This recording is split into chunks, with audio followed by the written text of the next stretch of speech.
Mes amis, nous allons ce matin parler d'un thème sur la paix. La paix intérieure. Comme vous le savez, chacun d'entre nous aspire à une paix durable, à une paix sociale, à une paix économique, à la paix intérieure.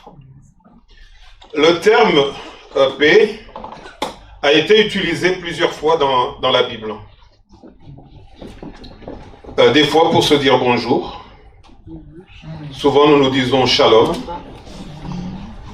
qui veut dire le bien-être, la plénitude, l'harmonie, la satisfaction. Quand tous ces éléments sont réunis, nous avons la paix et nous avons aussi les bénédictions de l'Éternel. C'est un terme aussi qui a été utilisé pour se dire adieu ou pour se bénir. Quand par exemple chez nous, nous avons l'habitude, quand une personne part en voyage, on va lui dire pars en paix, arrive en paix. Et nous prions souvent que notre départ et que notre arrivée vraiment on soit toujours en paix, qu'on arrive en bonne et due forme. Et selon Wikipédia, la paix c'est un concept qui désigne un état de calme ou de tranquillité, ainsi que l'absence de perturbations, de troubles, de guerre et de conflits.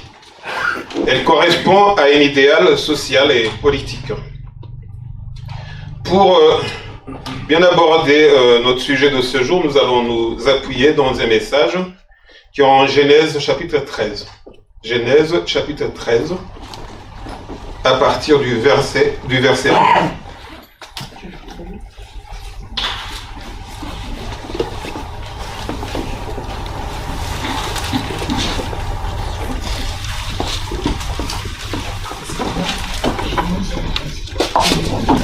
Genèse chapitre 13 à partir du verset 1. Abraham remontant d'Égypte vers le Negev avec sa femme et tout ce qui lui appartenait. Lot était avec lui. Abraham était très riche en troupeaux, en argent et en or. Il se rendit par étapes du Negev jusqu'à Bethel, jusqu'à l'endroit où était sa tente au début, entre Bethel et Haï, là où se trouvait l'autel qu'il avait fait la première fois. Là, Abraham fit appel au nom de l'Éternel. Lot, qui voyageait avec Abraham, avait aussi des brebis, des bœufs et des tentes. La région ne suffisait plus pour qu'ils habitent ensemble. En effet, leurs biens étaient si nombreux qu'ils ne pouvaient plus rester ensemble. Il y eut des disputes entre les bergers des troupeaux d'Abraham et les bergers des troupeaux de Lot. Les Cananéens et les Phéréziens habitaient alors dans le pays.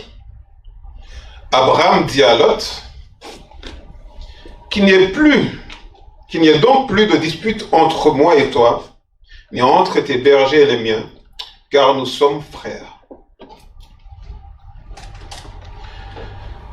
Tout le pays n'est-il pas devant toi? Sépare-toi de moi. Si tu vas à gauche, j'irai à droite, et si tu vas à droite, j'irai à gauche. Lot leva les yeux et vit que toute la plaine du Jourdain était entièrement arrosée. Avant que l'Éternel n'ait détruit Sodome et Gomorrhe, c'était jusqu'à Thoar, comme un jardin de l'Éternel, comme l'Égypte. Lot choisit pour lui toute la plaine du Jourdain et se mit en route vers l'est. C'est ainsi qu'ils se séparèrent l'un l'autre. Abraham s'installa dans le pays de Canaan, tandis que Lot s'installait dans les villes de la plaine et dressait ses tentes jusqu'à Sodome. Les habitants de Sodome étaient mauvais et péchaient beaucoup contre l'Éternel. Amen. Bien-aimés, ce message que nous venons de lire nous parle de la séparation de Lot et d'Abraham, son neveu. D'Abraham et de Lot, son neveu. Abraham, la Bible nous dit qu'il était riche, qu'il possédait un grand troupeau, qu'il avait beaucoup d'argent et qu'il avait de l'or. Permettez-moi de comparer Abraham à certains milliardaires de notre époque. Lot était également éleveur. Il avait un grand troupeau. Il était lui aussi riche. En quittant l'Égypte, Abraham, son épouse et Lot se sont dirigés au sud de Canaan. À Canaan, ils ont décidé d'aller s'établir entre Bethel et Haï, où Abraham avait construit un autel de l'Éternel. Lorsqu'ils sont arrivés là-bas, Abraham a pris un temps dans la prière. Le verset 6 nous dit qu'à cause d'un grand nombre d'hommes et de bétail, Abraham et Lot ne pouvaient plus rester ensemble. La région ne suffisait plus. En plus de ça, leurs bergers se disputaient. Il n'y avait plus d'enthousiasme. Il n'y avait plus le bien-être. Il y avait un climat délétère. Autrement dit, il n'y avait pas la tranquillité. Il n'y avait pas la paix. Et pourtant, les deux hommes étaient très riches.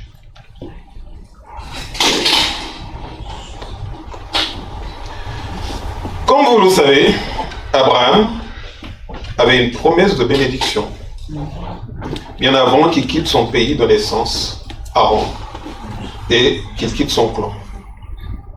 Lorsqu'on lit en Genèse 13, on peut se poser des questions, se demander si vraiment Abraham avait l'ordre émanant de l'Éternel avant de quitter sa région natale.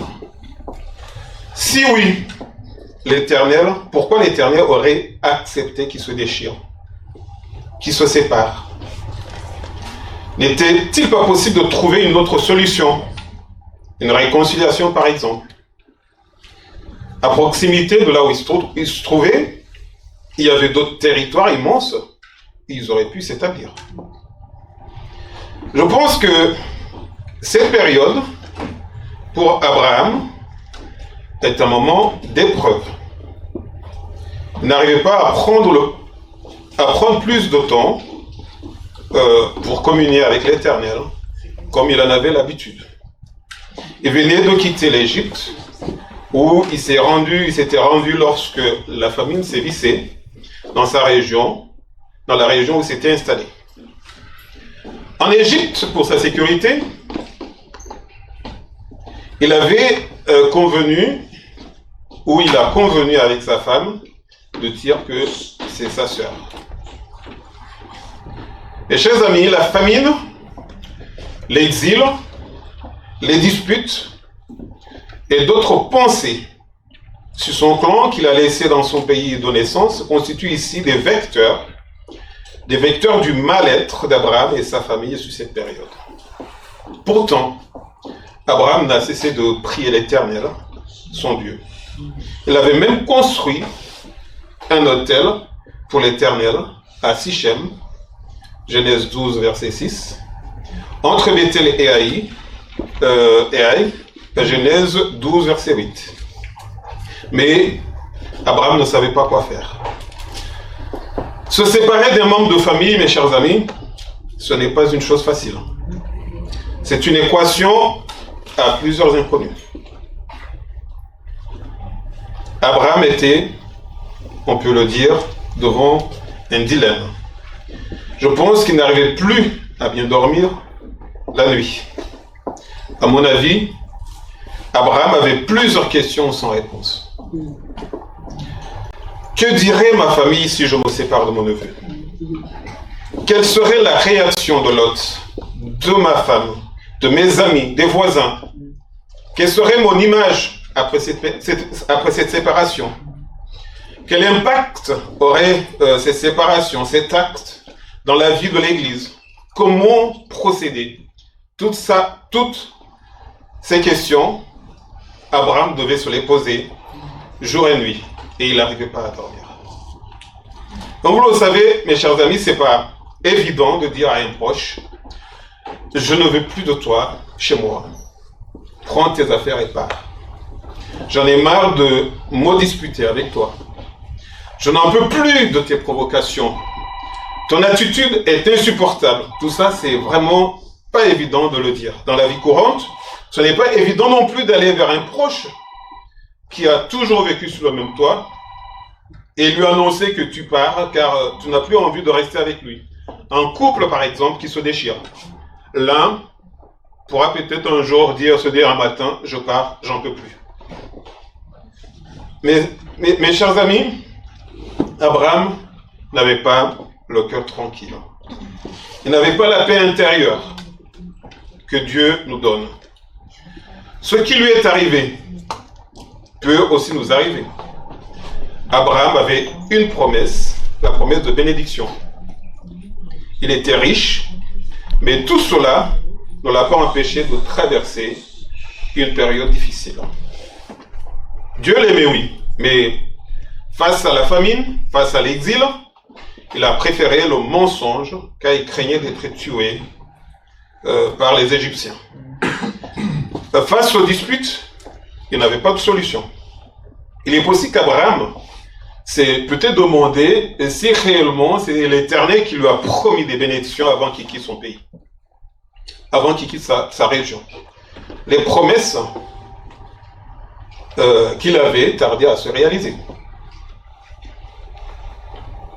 Bien-aimés, il nous arrive parfois de traverser des moments d'épreuve, des problèmes financiers, la stérilité, la maladie, le chômage, le deuil, mauvais voisinage, etc., etc.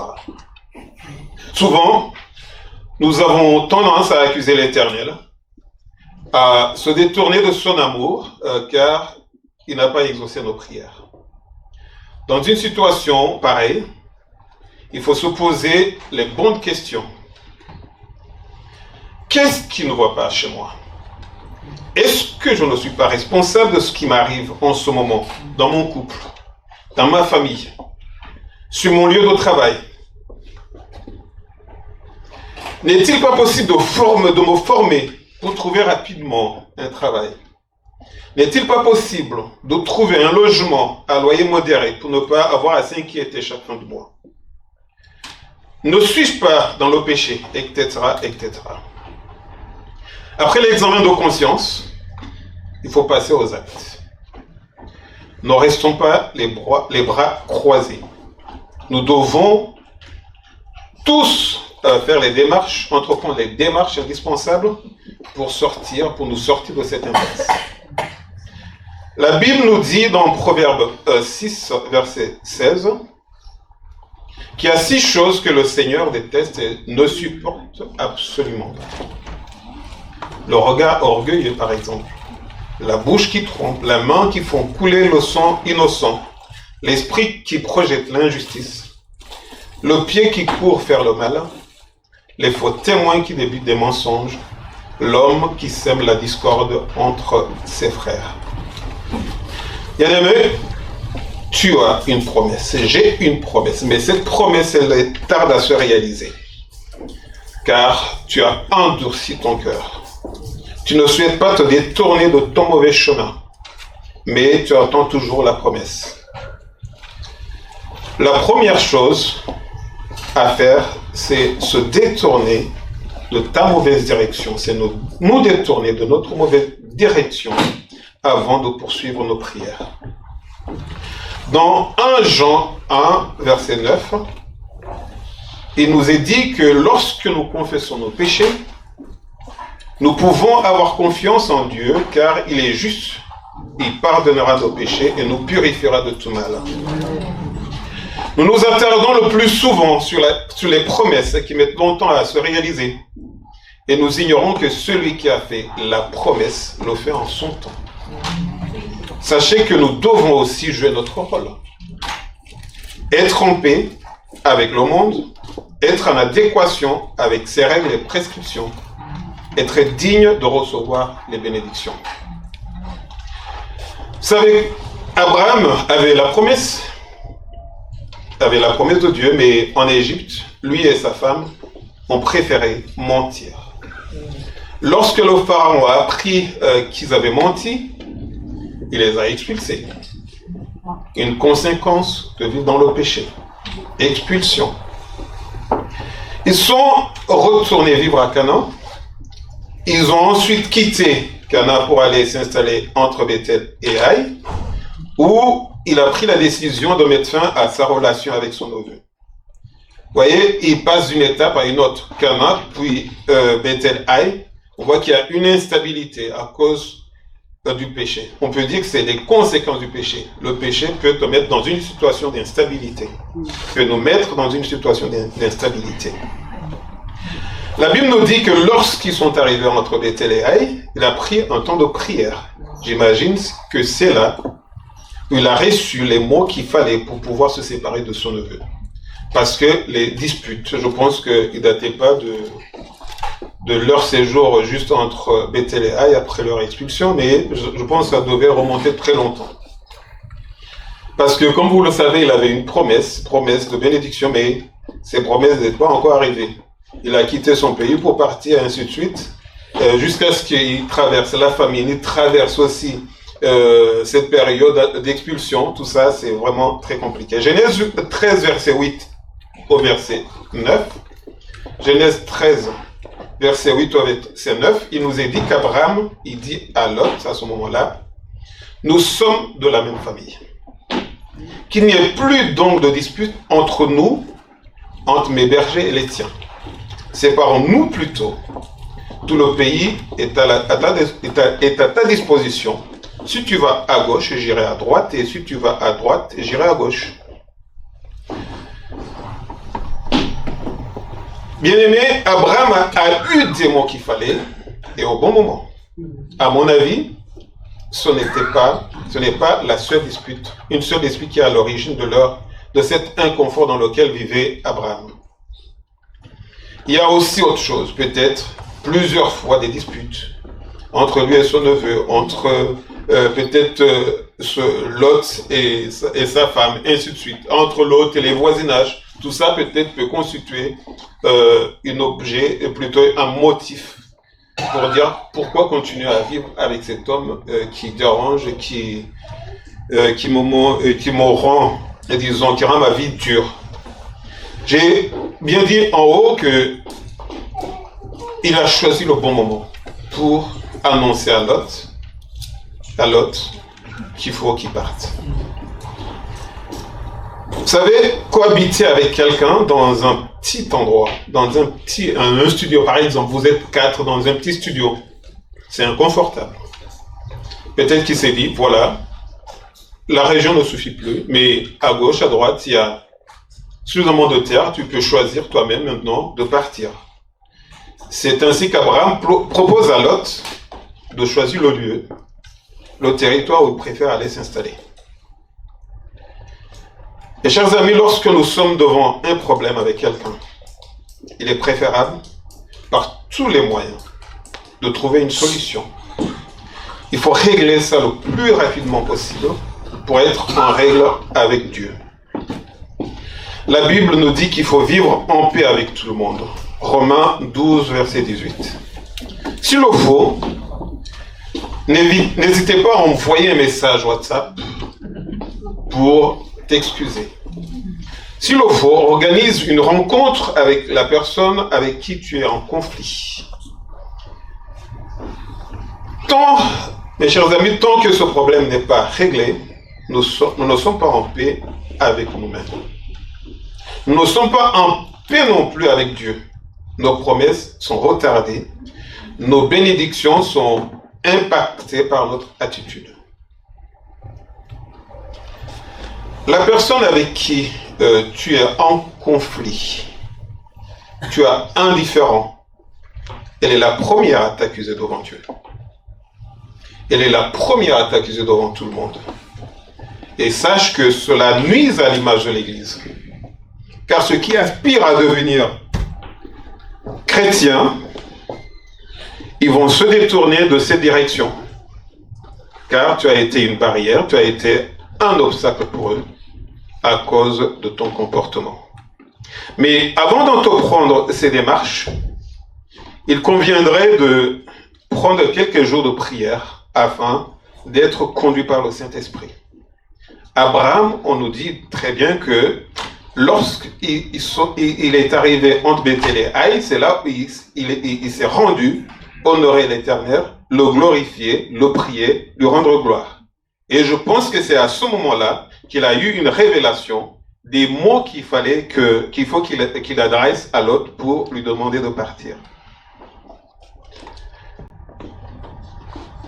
On va lire maintenant Genèse 13 et 14, Genèse chapitre 13, verset 14 au verset 17. Genèse 13, 14 au verset 17.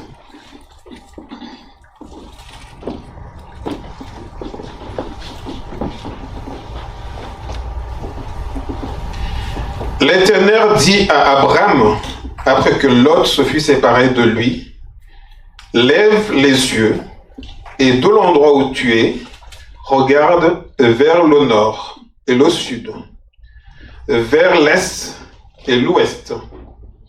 En effet, tout le pays que tu vois, je te le donnerai à toi, ainsi qu'à ta descendance, pour toujours. » Amen. Je rendrai ta descendance pareille à la poussière de la terre, de sorte que, si quelqu'un peut compter la poussière de la terre, ta descendance aussi sera comptée.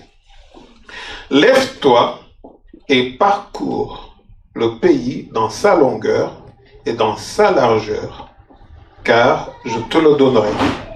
Abraham déplaça ses tentes et vint habiter parmi les chaînes de Mamré, qui sont près d'Hébron. Là, il construisit un autel en l'honneur de l'Éternel. Amen. Dans ce passage, nous venons de voir qu'après la séparation d'Abraham et de Lot, Abraham a reçu d'autres promesses de bénédiction. Il a, à ce moment-là, une nouvelle relation avec l'Éternel. Il a une joie de vivre sa foi, sa communion avec le Père. Il a retrouvé la paix intérieure. Bien aimé, la paix intérieure nous permet d'avoir une communion avec notre Dieu. Amen. Comme nous venons de le voir, c'est après la séparation que le Seigneur annonce à Abraham des nouvelles promesses de bénédiction. Je suppose donc qu'il est probable que le Seigneur a attendu qu'Abraham mette fin au conflit pour lui annoncer cette bonne nouvelle. L'Éternel dit à Abraham, après que Lot se fut séparé de lui, lève les yeux et regarde depuis l'endroit où tu es, vers le nord, le sud, l'est, l'ouest. Tout le pays que tu vois, je te le donnerai, à toi, à ta descendance pour toujours. C'est Genèse 13, chapitre 13, verset 14. Le Seigneur vient d'apporter une réponse à Lot, plutôt à Abraham, au problème qu'il avait. Il manquait de terre, il manquait de pâturage pour son troupeau. Bien aimé, si nous souhaitons qu'il y ait plus de bénédictions, qu'il y ait plus de miracles, qu'il y ait plus de guérison, nous devons d'abord résoudre les conflits avec nos proches. Nous devons éviter les mauvaises fréquentations. Nous devons nous réconcilier avec notre Dieu. Nous devons marcher dans la crainte de l'Éternel. La notion ou le concept paix est important pour la vie de l'Église. L'Église ne doit pas être divisée. L'Église doit vivre en paix et marcher dans la crainte de l'Éternel. L'Église doit être irréprochable. Autrement dit, nous devons, comme Église, nous débarrasser de notre ancienne vie. Galates 5, chapitre 5, verset 19 à 20. Il est écrit, les œuvres de la nature humaine sont évidentes. Ce sont l'adultère, l'impureté, la débauche, la magie, les haines, les querelles, les jalousies, les colères, les rivalités, les divisions, les sectes, l'envie, l'ivrognerie, les excès de table et les choses semblables.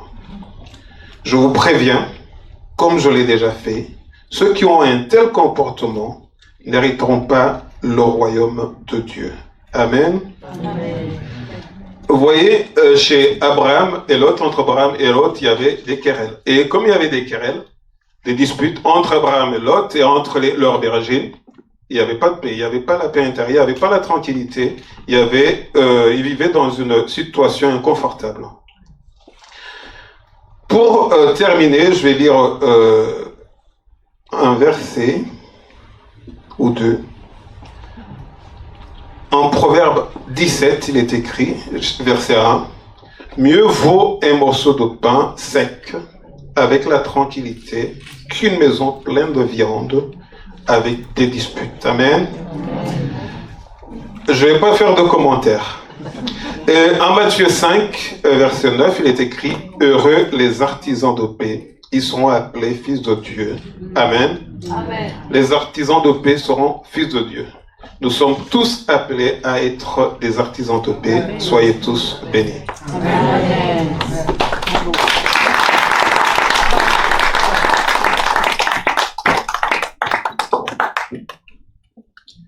Amen. Amen. Nous allons prier maintenant le Seigneur avant. Alléluia. Père éternel tout-puissant, Dieu de gloire, nous voulons vraiment t'honorer, te bénir, te glorifier pour tout ce que tu fais. C'est toi, Seigneur, qui bénis et tu bénis, Seigneur, en ton temps. C'est toi, Seigneur, qui nous donne des promesses et c'est toi, Seigneur, qui a le dernier mot pour que ces promesses soient réalisées, soient une réalité. Nous te prions maintenant, Père Tout-Puissant, vraiment, nous envoyer la puissance de ton Esprit, Seigneur, sur ton Église. Que cette puissance de l'Esprit Saint, Seigneur, puisse nous conduire tous les jours de nos vies. Puisse nous conduire, Seigneur, matin, midi, soir. Pour, Seigneur, vraiment être en règle avec, Seigneur, ta volonté. Pour faire ce que tu veux. Pour avoir un amour, Seigneur, vraiment, pour avoir de l'estime, Seigneur, dans notre vie. Digne d'être, Seigneur, tes enfants. Digne, Père, d'être vraiment ton peuple. Nous te remercions, Père Tout-Puissant. Dans le nom de Jésus, nous te prions. Amen. Amen.